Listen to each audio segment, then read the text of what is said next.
Hey guys, Chlorine King here. I want to talk about another vlog today about a call that I received from someone looking for service. They'd called me and said, hey Eric, you know, I'm looking for a new company. Can you guys help? I said, sure. What's going on with your old company? And then she said, yeah, well, they turned my hair green.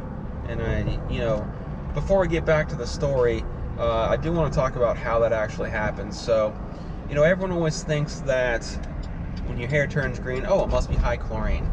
Well, it might be high, but that's only part of the equation. The real basis for your hair turning green is caused from copper, not chlorine.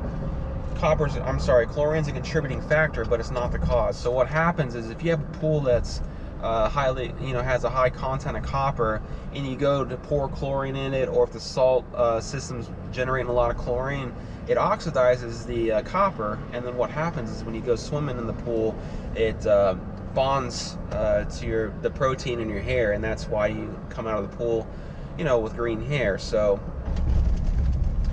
what you'd have to do from there is obviously test for copper and then treat it, with a Jack's Magic product or like a similar product to get that out of there so that doesn't happen.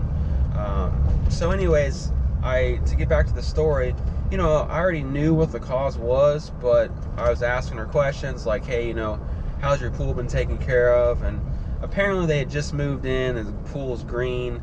They said 6 bottles of copper algaecide in there, and I stopped them right there. I said, well, that's your source. That's the cause right there. I mean, you're not an algaecide, to sidetrack a little bit, an algaecide's not a preventative, I'm sorry, a killer, it's preventative. So if you got a bunch of algae in there, you don't want to put an algaecide in there hoping that's going to kill it, because it won't. It'll prevent it after you clear the pool up.